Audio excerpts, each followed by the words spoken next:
આ દ્રશ્યો જોઈને તમને હસવું આવશે। ગર્દભોને ખવડાવવામાં આવી રહ્યા છે ગુલાબજાંબુ। ગજબ છે એવું કહેવાય છે કેમ કે અહીંના કિસ્સા અનોખા અને અતરંગી હોય છે। મધ્યપ્રદેશના મંદસૌરથી કંઈક આવો જ કિસ્સો સામે આવ્યો। અહીં ગર્દભોને પકડીને ગુલાબજાંબુ ખવડાવવામાં આવી રહ્યા છે। ગર્દભોને કેમ ગુલાબજાંબુ ખવડાવવામાં આવી રહ્યા છે તેની પાછળનું કારણ તમે પણ જ્યારે જાણશો તો તમે પણ ચોંકી જશો। આમ તો દેશમાં અલગ અલગ ખૂણામાં કેટલાય પ્રકારના રીત રિવાજ છે, કેટલાય પ્રકારની માન્યતાઓ છે।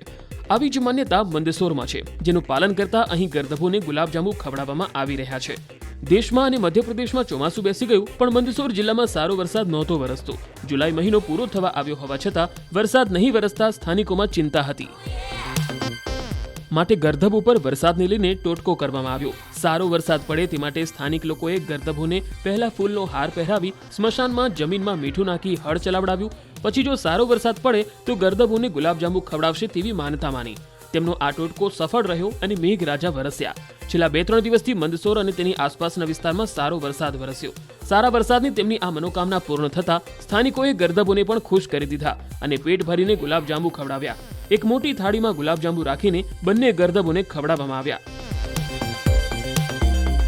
ये शमशान के अंदर बुआई की थी। शमशान घाट में बुआई करने के बाद 7 दिन का समय था कि 7 दिन में इंद्र देवता प्रसन्न होकर और मंदसौर शहर से लगा के सभी और अच्छी बारिश के संकेत दिए और इस बात पर गधों को गुलाब जामुन खिलाए जा रहे हैं। ગર્દભ ઉપર આ ટોટકો સફળ થતા સ્થાનિકોના ચહેરા પર ખુશી છે। ખેડૂતો ખુશખુશાલ છે। સારો વરસાદ પડે તેને લઈ કેટલાય ટોટકા અને માન્યતાઓ છે, તેમાંનો આ પણ એક ટોટકો છે। સ્થાનિક લોકોનું કહેવું છે કે આ ટોટકો વર્ષોથી ચાલતો આવે છે। જ્યારે પણ વરસાદ ન પડે ત્યારે આ ટોટકો કરવામાં આવે છે તો મેઘરાજા પ્રસન્ન થઈ જાય છે અને વરસાદ પડે છે। ફરી એકવાર આ ટોટકો સફળ થયો, ગર્દભોને પણ મોજ પડી ગઈ છે। આ દ્રશ્યો જોઈને તમને હસવું આવશે। ગર્દભોને ખવડાવવામાં આવી રહ્યા છે ગુલાબજાંબુ। ગજબ છે એવું કહેવાય છે કેમ કે અહીંના કિસ્સા અનોખા અને અતરંગી હોય છે।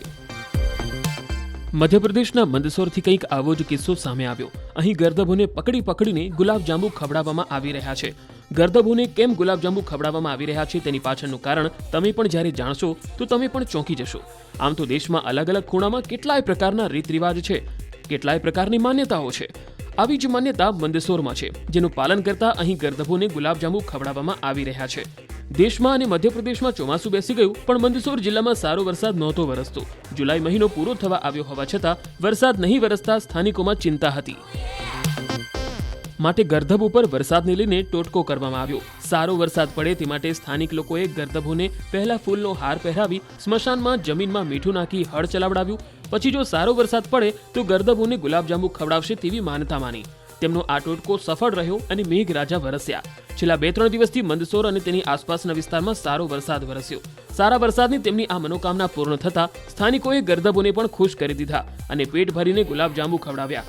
એક મોટી થાળીમાં ગુલાબજાંબુ રાખીને બંને ગર્દભોને ખવડાવવામાં આવ્યા। ये शमशान के अंदर बुआई की थी। शमशान घाट में बुआई करने के बाद 7 दिन का समय था कि 7 दिन में इंद्र देवता प्रसन्न होकर और मंदसौर शहर से लगा के सभी और अच्छी बारिश के संकेत दिए और इस बात पर गधों को गुलाब जामुन खिलाए जा रहे हैं। ગર્દભ ઉપર આ ટોટકો સફળ થતા સ્થાનિકોના ચહેરા પર ખુશી છે। ખેડૂતો ખુશખુશાલ છે। સારો વરસાદ પડે તેને લઈ કેટલાય ટોટકા અને માન્યતાઓ છે, તેમાંનો આ પણ એક ટોટકો છે। સ્થાનિક લોકોનું કહેવું છે કે આ ટોટકો વર્ષોથી ચાલતો આવે છે। જ્યારે પણ વરસાદ ન પડે ત્યારે આ ટોટકો કરવામાં આવે છે તો મેઘરાજા પ્રસન્ન થઈ જાય છે અને વરસાદ પડે છે। ફરી એકવાર આ ટોટકો સફળ થયો, ગર્દભોને પણ મોજ પડી ગઈ છે।